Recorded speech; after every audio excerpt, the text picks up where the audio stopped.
Donc, bonsoir tout le monde.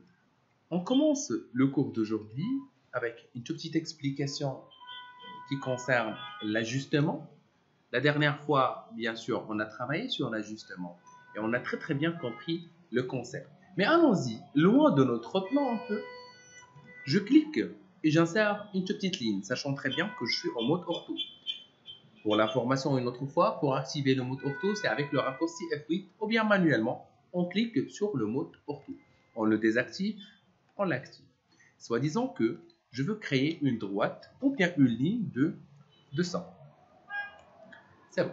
Par la suite, je veux créer une deuxième ligne à partir de ce point en mode ortho désactivé. Ok, j'ai cliqué sur F8. Si ça ne marche pas une autre fois et vous travaillez dans un ordinateur portable, s'il vous plaît, vous cliquez sur FN, F8. Si ça ne marche pas directement, F8. On est d'accord? Bien. Je veux créer, par exemple, une autre droite qui est de arrobas 100 inférieur à, je sais pas, 45. C'est une ligne inclinée à 45. Ok. Et je viens de créer un petit cercle de rayon, soi-disant, de n'importe quelle forme. Bon, allons-y. Je clique sur ce petit point, j'insère un petit cercle, comme celui. On est d'accord? Pour déplacer un objet, il faut retourner un tout petit peu dans cette fenêtre, là où il est déplacé. Vous sélectionnez Entrée. Et vous déplacez cet objet à partir d'un point, comme celui-là. Au CTRL Z pour annuler l'opération. Bien, si je clique sur Ajuster, la première des choses, dans cette version, je viens juste de découvrir que l'ajustement, elle est automatique. C'est-à-dire, je ne peux pas entrer dans les détails de l'ajustement. Je suis dans l'obligation de cliquer sur Entrée et commencer la suppression de mes objets. Par exemple, de ce petit objet par rapport au cercle qui l'entoure. Cliquons sur et voilà. Bien, tout ça c'est bien. L'ajustement est vraiment, c'est pas quelque chose qui est trop difficile. Allons-y, je vais bien essayer de refaire l'opération avec une ligne droite et je prends les deux formes et je supprime. Maintenant, on a deux lignes qui pénètrent le cercle ou bien qui divisent le cercle. On est d'accord? Bien. Si je clique une autre fois sur Ajuster, et c'est selon les versions, si je clique ici sur Arrête séquence, si vous retrouvez Arrête séquence, dans ce cas, il va me dire, s'il vous plaît, sélectionnez les arrêts séquences. Ok, dans ce cas, l'arrêt séquence pour moi, c'est celle-là. Si je clique sur OK, j'aurai deux possibilités. Soit supprimer ce qui se trouve en haut, d'une manière générale, ou ce qui se trouve en bas. Si je clique ici, je ne pense pas que vous allez remarquer la différence. Mais par contre, si je clique ici, je pense que vous allez remarquer la différence. Je vais supprimer tout ce qui se trouve à l'extérieur. Ok? Grâce à l'arrêt séquence. Peut-être que vous avez mal voir la différence. On va bien essayer en même temps de découvrir l'outil copier. L'outil copier nous permet de sélectionner des objets. Entrée. Je peux copier cet objet. Juste pour vous montrer la différence. On est d'accord? Bien. Je clique une autre fois sur Ajuster. OK? Si je clique et je commence la suppression, essayez de voir. Si je clique directement ici, voilà ce que j'ai supprimé. Et si je clique ici, voilà ce que je supprime. Selon toutes les droites qui se trouvent dans le plan. Zama, il calcule la totalité de toutes les formes. Mais supposons que je veux quelque chose sur mesure.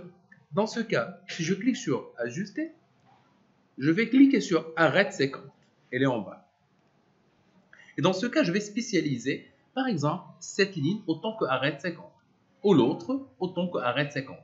Si je clique sur cette ligne-là, j'aurai une toute petite possibilité de supprimer ce qui se trouve en bas ou bien de ce qui se trouve en haut ou ce qui se trouve en bas.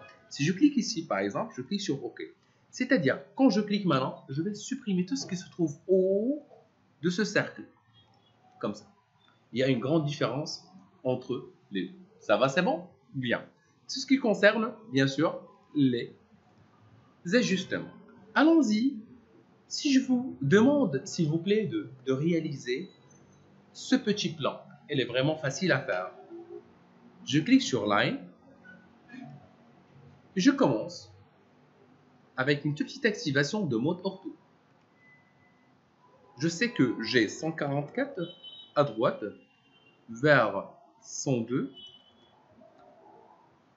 144. Comme vous voyez, je ne m'intéresse vraiment pas de ce qui se passe. 144. Et par la suite, je peux retourner au point de départ. Je sais vraiment que j'ai très bien dessiné ma phare. Mais de préférence, le fait de cliquer sur clore C majuscule ou bien F majuscule, c'est selon les versions, s'il vous plaît. Il faut voir, ce qu'il faut voir, c'est la lettre qui est en majuscule et en bleu. La lettre qui est en majuscule et qui est en bleu, s'il vous plaît. Dans ce cas, dans mon cas de figure, c'est clore. Bien. Autre chose, ce que je veux maintenant, c'est savoir où se trouvent les cercles ici. Ok. Ah, super. On a normalement 102 autant que valeur, mais ici on a 41. Super. Je peux commencer avec un petit décalage de 41, comme on a fait la dernière fois. Je clique et je descends en bas. Jusqu'à maintenant, c'est bien. Il nous faut bien sûr 2 lignes pour commencer un dessin. Toujours 2 lignes perpendiculaires. On est d'accord, n'est-ce pas? Perpendiculaires, comme ça. Ok? Bien. Jusqu'à maintenant, on a juste une petite ligne. C'est-à-dire, je ne peux pas commencer mon dessin. Bien. Ce que j'ai ici, en tant que valeur, j'ai un petit décalage de 45. Un autre qui est de 45. Allons-y, prenons un petit calculatrice. Calculatrice. Je sais que j'ai 141, 144. C'est-à-dire 144. Moins 45, moins 45. C'est 54. C'est-à-dire, les valeurs qui sont ici, je l'ai déjà. On est d'accord? Mais par contre, la première valeur qui se trouve ici, j'en ai pas. Et l'autre aussi, j'en ai pas. Merci, c'est divisé par 2. Il m'a donné 27. Maintenant, je peux commencer avec un décalage de 27. De cette ligne-là, ici, et de cette ligne-là, ici. C'est vraiment facile. Entrez une autre fois pour désactiver le mot décalé. Je clique une autre fois pour décaler avec une deuxième valeur qui est 45, pardon, entre là et là. Et ben voilà, maintenant je peux commencer mon dessin, s'il vous plaît. Pour commencer, une forme qui se trouve parfois dans le vide, il vous faut 2 lignes perpendiculaires. Sinon, s'il vous plaît, à ne pas débuter le dessin. C'est-à-dire que vous aurez une erreur 100%. Ok? Bien. Je vais créer mon premier cercle avec un diamètre. Comme vous voyez, ici, j'ai un diamètre de 30. Merci. Donc, 30 autant que diamètre. Entrée. Ici, j'ai un autre diamètre de 39, n'est-ce pas? Un diamètre, s'il vous plaît, de 39. Bien. Entrée une autre fois. Normalement, un autre diamètre de 24. Pardon. Diamètre de 24. Ça va, c'est bon?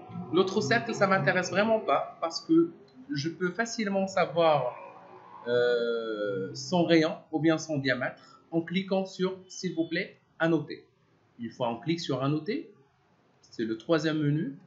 Vous sélectionnez diamètre et dans ce cas, vous pouvez facilement savoir que ici il y a un diamètre de 24. Vous voyez? Donc, je commence un autre dessin à partir de ce petit point avec un diamètre de 24. Et le voilà. Bien sûr, je suis d'accord avec toi. Bien, vous pouvez bien sûr poursuivre le dessin. Jusqu'à maintenant, c'est bien. Ok? Et quand vous voyez ces lignes-là, j'aurais vraiment pas besoin actuellement. Elles vont juste perturber le dessin. Ce que je vais faire, je clique sur échappe pour désactiver les outils de dessin.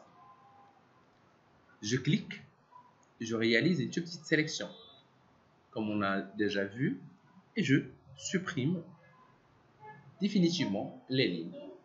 Ça ne sert à rien, on est d'accord? Je répète, si je veux dessiner, sélectionner, je peux sélectionner celui-là et le supprimer de celui-là, ou le supprimer, ou bien faire une toute petite sélection directe. Pourquoi j'ai reculé un tout petit peu en arrière? Parce que je pense qu'il me faut un autre cercle ici, qui est de un rayon de 27. Donc je clique centre rayon, un rayon de 27. Ça va, c'est bon? Maintenant, je peux par exemple prendre la petite forme qui est ici et je peux facilement supprimer. Ça va, c'est bon? Bien. Autre chose, ici il me faut un rayon de 15. Un rayon de 15, mais comment le faire? La première remarque, je pense que il me faut soit l'outil raccord qui me permet de faire des arrondis, ok? Et ça c'est déconseillé dans ce cas, je vais vous montrer pourquoi. Sinon, je clique sur 3 points de tangente. Donc, 3 points de tangente, 2 points de tangente et rayon. Je pense que je vais utiliser celui-là, 2 points de tangente et rayon. Allons-y, ici il m'a dit où se trouve normalement la première tangente. Je clique ici, par la suite je clique ici. Et je vais spécifier, s'il vous plaît, spécifier le rayon, dans ce cas c'est 15. On est d'accord? Par la suite, je clique sur ajuster, ok? Comme on a déjà vu, soit avec les arrêts de séquence, soit avec bien sûr la manière qui est libre. Je trouve vraiment que la manière qui est libre, qu'il faut aussi la utiliser. Et c'est vite fait. On est d'accord? Je vous laisse le temps, bien sûr, pour terminer un tout petit peu le dessin. Ok? Autre chose, vous pouvez décaler, bien sûr, selon les valeurs que vous voulez. Mais maintenant, je pense que c'est vraiment faisable de continuer. Est-ce qu'il y a des questions avant que j'arrête? C'est bon? Bien. On s'arrête.